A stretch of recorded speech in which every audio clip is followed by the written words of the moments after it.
ആ സത്യം വിളിച്ചു പറയുമ്പോൾ ഉണ്ടാകുന്ന വലിയ ഒരു പേടി. വി.ഡി. സതീശനെ പേടിക്കുന്നു CPM എന്നുള്ളതിന്റെ ഉദാഹരണമാണ് ഈ ഒരു സംഭവത്തിലൂടെ ഞങ്ങൾ മനസ്സിലാക്കുന്നത്. ഞാനിപ്പോഴുള്ളത് കോൺഗ്രസിന്റെ പെരിന്തൽമണ്ണ ബ്ലോക്ക് പ്രസിഡന്റ് അറഞ്ഞിക്കൽ ആനന്ദനോടൊപ്പമാണ്. കൂടാതെ പെരിന്തൽമണ്ണ നഗരസഭയിലെ സ്ഥിരം സമിതി അധ്യക്ഷൻ ദിനേശനുമുണ്ട്. ഇപ്പോൾ കേരളം മൊത്തം ചർച്ച ചെയ്യുന്നൊരു വിഷയമുണ്ട്. പ്രതിപക്ഷ നേതാവ്, പ്രത്യേകിച്ച് ഇപ്പോൾ തെരഞ്ഞെടുപ്പ് സമയത്ത് UDF നയിക്കുന്ന ടീം UDF എന്ന് എപ്പോഴും പറയുന്ന വി.ഡി. സതീശനുമായി ഒരു ചാനൽ നടത്തിയ അഭിമുഖം, അത് സോഷ്യൽ മീഡിയ ഫേസ്ബുക്കൊക്കെ അത് ഡിലീറ്റ് ചെയ്തിരിക്കുന്നു. പലരും പല അഭിപ്രായങ്ങൾ പറയുന്നുണ്ട്. എന്തുകൊണ്ടായിരിക്കും വി.ഡി. സതീശനുമായി നടത്തിയ ഒരു അഭിമുഖം ഡിലീറ്റ് ചെയ്യേണ്ട ഒരു സാഹചര്യം ഉണ്ടായത്? താങ്കൾക്ക് അതിനെക്കുറിച്ച് എന്താണ് തോന്നുന്നത്? CPM എന്ന പ്രസ്ഥാനം, ഇടതുപക്ഷ ജനാധിപത്യ മുന്നണി തോൽവി സമ്മതിച്ചു എന്നതിനുള്ള ഏറ്റവും വലിയ ഉദാഹരണമാണ് വി.ഡി. സതീശനുമായി മനോരമ ചാനൽ നടത്തിയ ഈ ഇന്റർവ്യൂ. അത് സോഷ്യൽ മീഡിയയിൽ നിന്നും ഫേസ്ബുക്ക് അടക്കമുള്ള സോഷ്യൽ മീഡിയ പ്ലാറ്റ്ഫോമിൽ നിന്നും പോലീസിന് നിർദ്ദേശപ്രകാരമാണ് ഡിലീറ്റ് ചെയ്തത്. അത് മുഖ്യമന്ത്രിയുടെ ഓഫീസ് ഇടപെട്ടതിന്റെ ഭാഗമായിട്ടാണ് അത് ഡിലീറ്റ് ചെയ്യപ്പെട്ടിട്ടുള്ളത്. മുഖ്യമന്ത്രിയുടെ ഓഫീസ് ഇടപെട്ടു എന്ന് താങ്കൾക്ക് കൃത്യമായിട്ട്? തീർച്ചയായും മുഖ്യമന്ത്രിയുടെ ഓഫീസ് ഇടപെടാതെ ഒരിക്കലും പോലീസ് അങ്ങനെ ഒരു ഇടപെടൽ നടത്തില്ല. ഇത് ഒരു ജനാധിപത്യ രാജ്യമല്ലേ.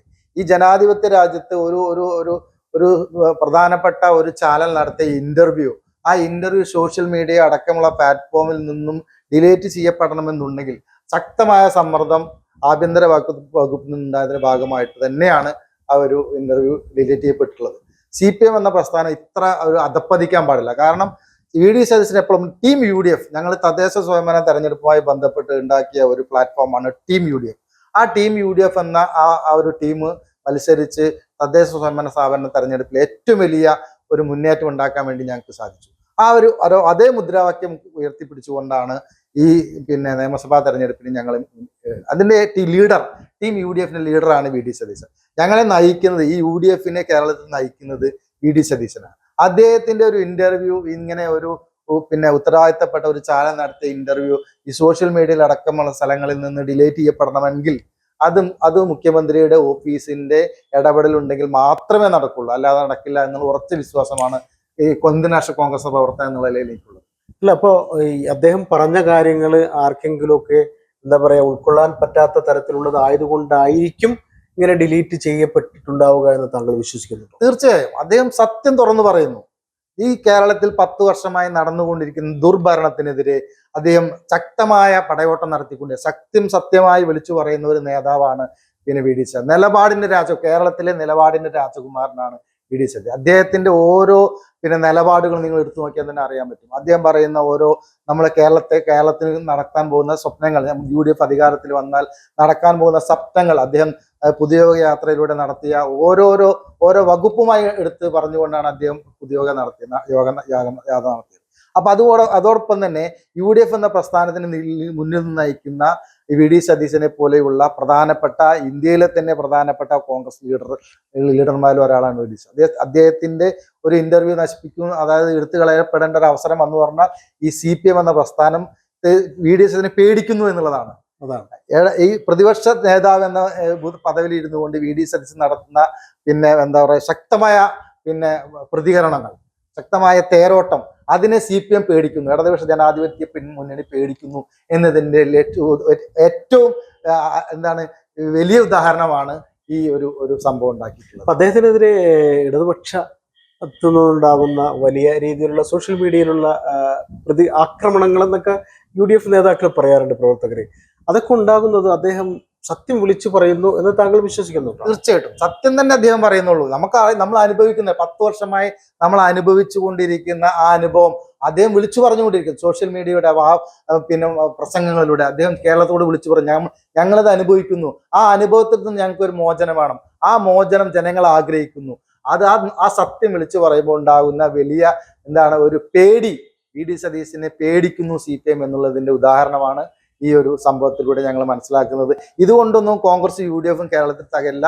100+ വി.ഡി. സതീശന്റെ ഒരു വാക്കാണ് 100+ നേടിക്കൊണ്ട് തന്നെ ഈ കേരളത്തിൽ ഐക്യ ജനാധിപത്യ മുന്നണി അധികാരത്തിൽ വരുമെന്നുള്ള കാര്യത്തിൽ യാതൊരു സംശയമില്ല. നമുക്കറിയാം BJP CPM പിന്നെ ധാരണ നമുക്കറിയാലോ. ഏറ്റവും വലിയ ഉദാഹരണം എന്ന് പറയുന്നത് പാലക്കാടാണ്. പാലക്കാട് ഒരാൾ പോലും അവിടുത്തെ ഒരു ഹോട്ടൽ വ്യവസായി ആ ഒരാളെ കൊണ്ടുപോയി ഇത്തരം ഒരു വലിയ BJPക്ക് ഏറ്റവും കൂടുതൽ വോട്ട് സ്രോതസ്സുള്ള ഒരു സ്ഥലത്ത് കൊണ്ടുപോയി ഒരു അറിയപ്പെടാത്ത ഒരാളെ കൊണ്ടുപോയി മത്സരിക്കുമ്പോൾ തന്നെ നമുക്കറിയാലോ, ജനങ്ങൾക്കൊക്കെ അതറിയാം. CPM ഈ പ്രാവശ്യം കഴിഞ്ഞ തവണ ജയിച്ചത് തന്നെ CPM BJP ഉണ്ടാക്കിയ ധാരണയുടെ ഫലമായിട്ടാണ്. ഈ പ്രാവശ്യം ഒന്നും കൂടി അരക്കിട്ട് ഉറപ്പിച്ചുകൊണ്ടുള്ള ഒരു പിന്നെ ധാരണയാണ് അവരുണ്ടാക്കിയിട്ടുള്ളത്.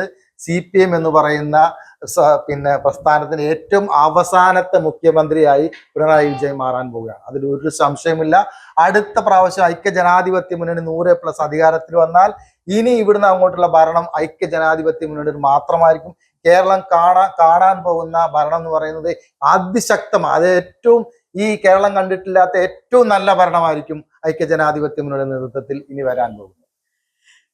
അറഞ്ഞിക്കൽ ആനന്ദൻ അദ്ദേഹം ഇപ്പോൾ ഉത്തരവാദിത്തപ്പെട്ട ബ്ലോക്ക് കോൺഗ്രസിന്റെ പ്രസിഡന്റാണ്. കേരളത്തിലെ പല പ്രമുഖ നേതാക്കള്, കോൺഗ്രസിന്റെ UDFന്റെ നേതാക്കളൊക്കെ ഇതിനെക്കുറിച്ച് പ്രതികരിച്ചിട്ടുണ്ട്. അറഞ്ഞിക്കൽ ആനന്ദൻ അതുപോലെ തന്നെ ദിനേശനും പറഞ്ഞൊരു കാര്യമുണ്ട്. ഇടതുപക്ഷം VD സതീശനെ പേടിക്കുന്നത് കൊണ്ടാണ് ഇത്തരം കാര്യങ്ങൾ സംഭവിക്കുന്നത് എന്നാണ് അവർ പറഞ്ഞു വെക്കുന്നത്. ഇനിയെല്ലാം ജനം തീരുമാനിക്കട്ടെ. ഇതൊക്കെ സത്യവും അസത്യവും തിരിച്ചറിയേണ്ടത്, വിവേചിച്ചറിയേണ്ടത് ജനങ്ങളാണല്ലോ. ജനം തീരുമാനിക്കട്ടെ സത്യം ഏതാണ് അസത്യം ഏതാണെന്ന്. വീഡിയോ ജേർണലിസ്റ്റ് ജബ്ബാർ വേണാട്ട്, ചാനട്ടൻ, പെരിന്തൽമണ്ണ.